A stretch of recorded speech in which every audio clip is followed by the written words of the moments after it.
Hey, friends. Let's see. I think there's going to be a delay or lag here. My son is at jujitsu and I am sitting in the car. It's the only free time I've had today. But it's not going to stop from doing this summary. So, TLDR, too long, didn't read. The Second Amendment amended complaint by the plaintiffs in suit to our Fairfield Harbor Property Owners Association and former and current active board members is 125 pages in total. Like the first 50-ish are the actual second amended complaint. The last, however many the delta is on that, are all exhibits. So I did a podcast, gosh, it was well over an hour, if not 2 hours. A couple of days ago, posted it, saw feedback from several folks asking, can we get a summary? And I actually had that thought in my head for a second, right after I posted that long, because some people aren't in the mood for long form content, and I get it. But I am going to add some things to this summary. I did go through the complaint again, and you'll see in the description for this, when we start to move away from the actual original document, mistakes are likely to happen. I am not a lawyer. I do not have a legal background. So I did my best to summarize this complaint from my point of view, the things that I took from it. Please go back. I put a link, and I can link it here as well. It'll likely be well after, but I can link to the actual full 125 pages if you want to go and reference it. So one thing we're going to do, I'm going to talk about the legal hierarchy, what in our bylaws, what is the governing architecture for our community, right? And then I'm going to talk a little bit about some of the legal jargon that is in this document. We hear things like ultra vires and void ab initio and things like that. I'm going to just refresh our memories on what those definitions are. And then I'm going to talk a little bit about Hope. I don't think a lot of folks, especially newer to the community, understand Hope Carmichael, what role she plays within our board itself, and who she is from a North Carolina perspective, especially if you have not lived in North Carolina your entire life as I have. So hi, Ethan. Hi, Riker. Well, Patty, see you later. Have a great day. Okay, so for the legal hierarchy in North Carolina, so for our community, our Property Owners Association and its board of directors, we have our U.S. Constitution and federal law, okay? Then we have our North Carolina General Statutes, which we have talked about ad nauseum, right, as it relates to this litigation. We also have our local ordinances, right? So U.S. Constitution, federal law, North Carolina General Statutes. Then we have local city and county ordinances. And then within our community governing documents, we have our declarations of covenants, our conditions and restrictions, articles of incorporations, and our bylaws, rules, and regulations. If there is a conflict in any one of those areas, the higher authority controls, okay? So when we go through this document, again, 125 pages of the second amended complaint, we hear basically North Carolina General Statute 55A and the 47F 103, which is the Unit Ownership Act, under 47F. And so for 55A, the big ones that we talk about in this litigation are 55A 8-08, which limits and caps the votes required to remove a director to that which would be sufficient to elect the director, right? So in order to remove them, it would be the same process, a number of votes, a majority that would be required or sufficient to elect them into office. 55A-7-23, that is North Carolina General Statutes related to voting requirements. Unless this chapter, the Articles of Incorporation or the bylaws require a greater vote or voting by class of a quorum is present, the affirmative vote of a majority of the votes cast in the act of its members. Then we have, will reference North Carolina General Statute 55A-10-20 and 55A-10-21, both of which our board did not. These are board owned, if you will, or board action statutes within our general. So it's the amendment by directors and amendment by directors and members. And then again, that Unit Ownership Act, which is 4F, and that states that a removal of directors can be accomplished through a majority of votes of members. So again, when our bylaws at a community level are in conflict, then the higher authority is what we look to for guidance. All right, so again, definitions. We talk a lot in this about three terms from a Latin perspective. Inter alia, which means among other things. Ultra vires, which is acting or done beyond one's legal power of authority. And ab initio, which is void from the beginning. And in contract law, this refers to a contract law or action that is completely invalid and legally unenforceable from the moment it was created, if it had never existed. Okay. So we've talked a little bit about the hierarchy for the legal action in North Carolina. We've talked about the North Carolina General Statutes 55A and 47F. We've talked a little bit about definitions for the three terms that we hear repeatedly through this litigation. And then I want to talk a little bit about Hope, who she is. So for those that are newer to the community, oh, happy birthday, Adrian.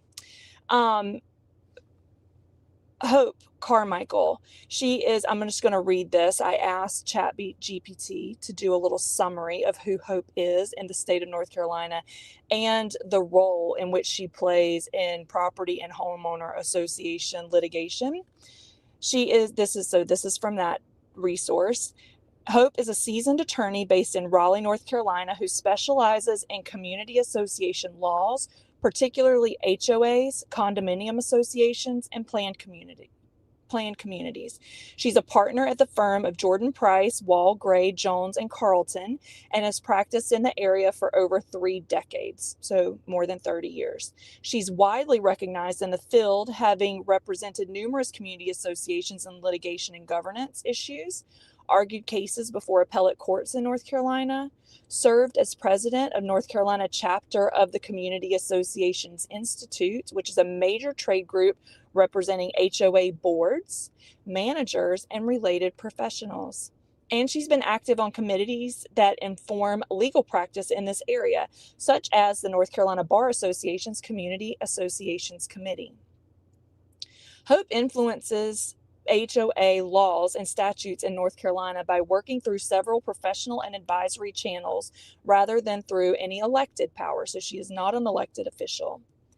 She has consulted on the drafting of nearly every piece of legislation affecting planned communities and condominiums in North Carolina for nearly 20 years. This means that lawmakers and legislative staff seek her legal expertise when shaping statutory language or understanding legal impacts. As a leader in the Community Associations Institute and as a past president of this institute, she has been part of the organization's efforts to monitor and influence HOA-specific legislation and policy. CIA often tracks bills, provides expert testimony, and advises legislators on community association and law practice. For example, during COVID-19 pandemic, she publicly commented on emergency orders and the shift to virtual HOA meetings and expressed expectations that such changes might lead to legislative proposals on hybrid/virtual meeting rules, reflecting how practitioners help interpret real-world developments for lawmakers. She regularly speaks and teaches on topics like restrictive covenants, governance, litigation, and statutory interpretation of HOA laws, including through continuing legal education programs. This shapes how attorneys and association leaders understand and apply state statutes like North Carolina Planned Community Act, Chapter 47F of the North Carolina General Statutes and related law. So for those of us in Fairfield Harbor, Hope Carmichael is who our board of directors has employed. We pay for her to inform and help give guidance on things related to our community from a legal perspective. So from a North Carolina perspective, I want to reiterate, she has consulted on the drafting of nearly every piece of litigation. That is a direct quote from Jordan Price Law Offices, affecting planned communities and condominiums in North Carolina for nearly 20 years. So it's really hard for us to find folks that are willing to go up against Hope, because it's very hard to tell the person who informed and or advised on the litigation in which you are seeking to go up against, saying that your community that you offer legal advice to has not done things in a certain manner by the law. It's very hard to go up against them when they are seen in this level of power and authority within their field of practice. And so I just think it's really important for folks, especially if you're new to North Carolina, if you are new to our community in Fairfield Harbor, and you're wanting to dig into this complaint, I don't think it does us, we have to do the due diligence to know who Hope is in kind of the bigger picture here. Okay, so quick summary and background information. This document starts out with an intro. It gives some geographic and demographic information describing our community, which is very similar to what's in the declarations, our master declarations, and other documentation. This Second Amendment complaint is derivative in part because it adds additional defendants and claims to include more recent board members who are aware of the unlawfulness of the current bylaws, but who refuse to act in breach of their fiduciary and contractual duties to bring the bylaws into compliance with law and the governing documents, and their ongoing disregard for the law and the board's unlawful actions. I took a lot of quotes directly from yes, Hope Carmichael. I see the comment. She represents over 2,600 HOAs and COAs in North and South Carolina combined. Yes, aware. So I will say that this second amended complaint was very well done. I read through it. It like fired me up in certain places. It helped me connect the dots on where things were. So if you still have not read it, I would encourage you to take some time and actually read it through. It was a really, really well done document. And I loved, again, the fact that it included all of the blue where they actually added things from the first amended complaint and the original document itself. So a lot of these quotes I took directly from there because I thought they were pertinent and I didn't want to change the message from the messenger. Before and in 2024, the plaintiffs and other members of the association held grave concerns about certain actions and financial decisions by the board of directors of the association. A significant concern related to the defendants' investigation of a multi-million-dollar construction project for the construction of what we now know as the Harbor Club. Super fun. This concern related to a belief amongst the members that a membership vote to determine whether the association should proceed with the construction project was needed and or required because of the financial number represented in the capital expenses. And many were not in favor of this expensive project for various reasons. These concerns in large part prompted the vote for the removal of 2 board members, and that was successful. In spring of 2024, a majority of the community came together to successfully vote and remove 2 sitting board members. And on June 28th, so that happened in spring of 2024, right after that, in June of 2024, a meeting of the directors was held in which the agenda for that meeting did not include an agenda item that led to the change of the bylaws that was brought up at the end of the meeting right before it was adjourned, nor was it mentioned that it would be added at the start of the meeting. So 2 things here. 1, the bylaws were changed unlawfully. from the perspective of this complaint. And two, one of the things that is brought up here, which I think is really easy to miss, is that so you have to give notice of what's going to happen in the agenda, right? So a detailed agenda needs to be published before meetings so that when the board of directors show up, there is a notice, a waiver, right? So they consider you having waived your right to a notice if you show up to the meeting, because you obviously knew to show up.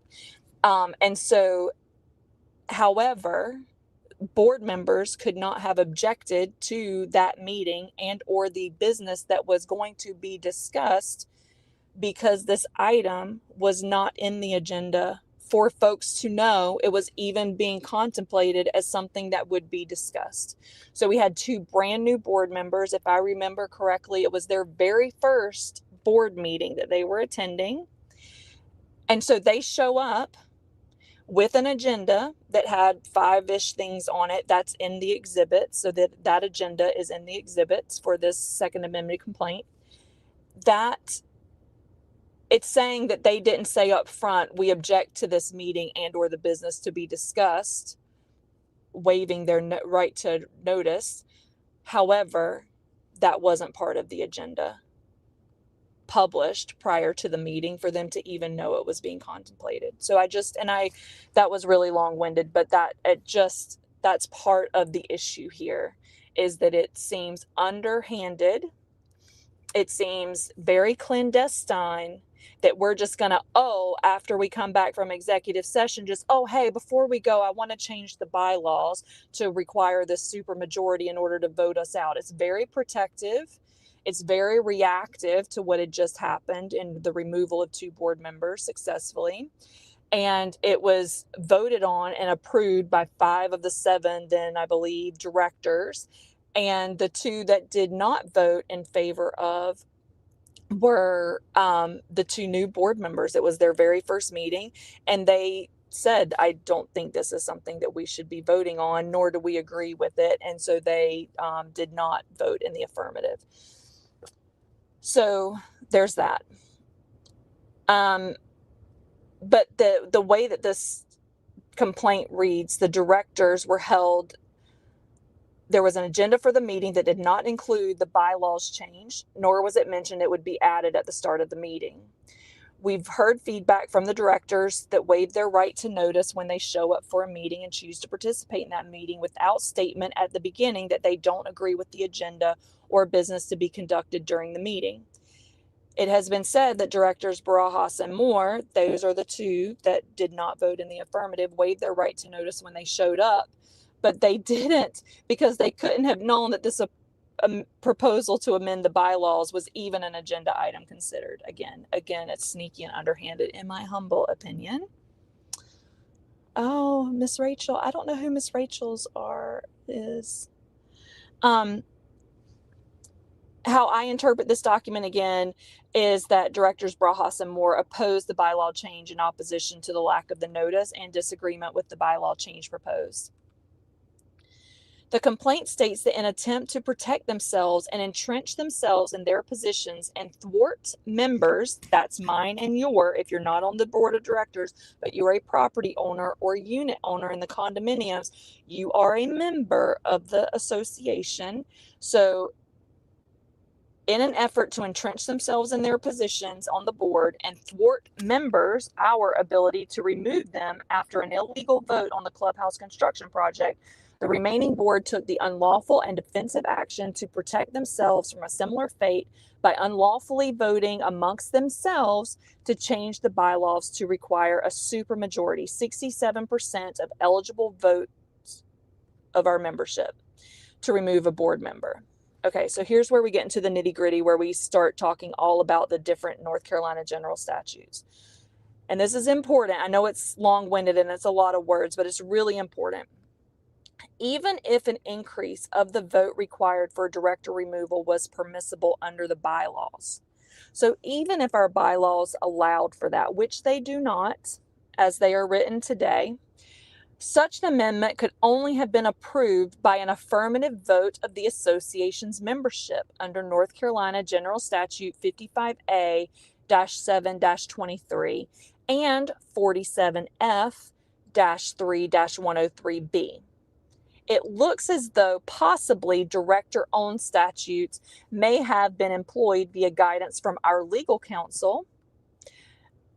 But even so, the changes to the bylaws in June of 2024 failed both those statutes as well. And what we thought they were trying to use was 55A-10-20 and 55A-10-21. It says 55A-10-20 was the statute purportedly employed.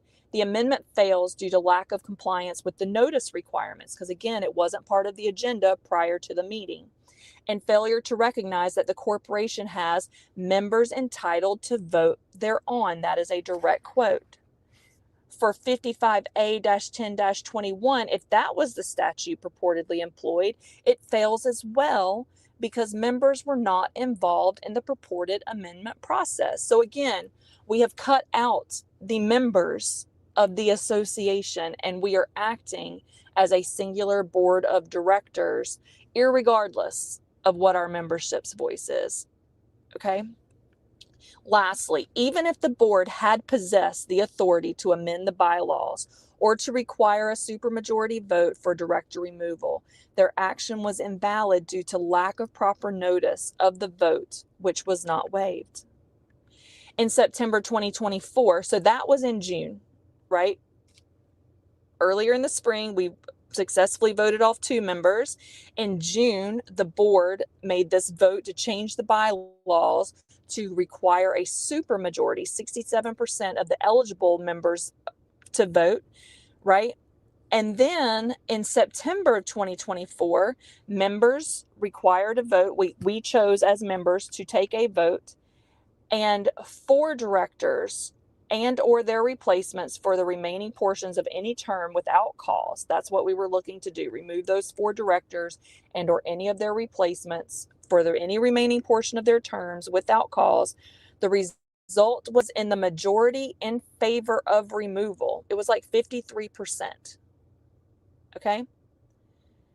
But the board deemed that a failure. The board itself deemed that our vote, which had a majority, like 53%, said that we want these 4 members out of office. They deemed that, the board of directors deemed that a failure due to lack of supermajority, 67%. Again, making it impossible. The concealment of the proposed bylaw amendment and its prompt effectuation without notice to others, coupled with this is a direct quote, coupled with the immediate board vote to approve the clubhouse construction project just days after a public meeting, demonstrated the bad faith scheme and designed to disenfranchise members was a continuation of the false narratives that members are not entitled to vote on the clubhouse construction project, or really anything for that matter. Like, why even have a voice if you're not allowed to use it? Also, in unlawful actions by our board, in and or about February of 2025, so we're several months after September 2025, defendants, that's our board and several former and current members of our Property Owners Association Board of Directors, assessed a $50 fee to all 2,800 plus owner members of our association to represent our owners and members in this action. The assessment of this fee, such as legal fees, is and was not authorized in our governing documents for the associations, including the master declarations, the articles of incorporation, and any exhibits, but was also an attempt to paint the plaintiffs, members of our community, neighbors of ours. It was an attempt to paint the plaintiffs unfavorably, as literature that accompanied the notice of the assessment contained false and defamatory statements about the plaintiffs and those who opposed the bylaw amendments at issue. If you recall, all of the mailer stuffings that we got when all of this was happening about everybody, just everybody throwing shade at everyone else, it was a hot mess in our brown boxes. Oh my God. All right, so most recently, December 3rd, that was earlier this month, the board of directors purportedly amended the bylaw at issue to acknowledge the plaintiff's litigation is well-founded and meritorious because the defendants voted to amend this unlawful board action. Okay, so now the bylaw in December was voted to, rather than 65 or 67% of eligible votes, it was 67% of votes cast. Again, not answering the mail. Okay. Material breaches of fiduciary and contractual duties by all defendants extends to all the plaintiffs and or the association because defendants have created a fiduciary relationship based upon their explicit assertions, including legal advice that the association members lack the right to vote and defendants' active refusal to recognize a passing member vote to remove directors. All right. So what are they asking for? The plaintiffs are seeking, and I pulled out 4 things. So we're requesting a jury trial, declaratory relief affirming that the September 2024 majority vote of 52.31% to remove all 4 of those directors was valid and effectual, and the conduct of the board of directors in amending the bylaws was done beyond their legal power and authority, ultra vires, and void from the beginning, void ab initio, like it never happened. We want the bylaws changed back to the way they were in 2020, a majority vote, and we want them to align with North Carolina General Statutes 55A and 47F as they had done previously. And we want judgment on the unlawful $50 assessment for legal fees that was required by the board in February of 2025. So there is, again, it's a lot of language. This is what I pulled out that was important from my point of view. But in summary, I hope this gives you a better understanding of who Hope is, what role she plays in informing and giving guidance to our board, and some of the what we feel like are unlawful and just wrong actions taken by our board of directors that has silenced us as a community, has tried to silence us as a community, and not allow us to actively take part in the organic evolution of our little part of North Carolina. So I hope that's good. I'm sure that I'll get a phone call from Dan or Louise or somebody if I missed anything pertinent, and I'll add an update if needed. We're from North Carolina, so thanks for the question. That is all for today. I hope you have a wonderful rest of the day, and it's Christmas week. Look, I am in the process of still crocheting things for people to get mailed out. So I know Santa's workshop's going to be working right up to the last hour, but it's going to be fun. I hope you have a wonderful week, and we will talk soon. Have a good day, everybody. Bye.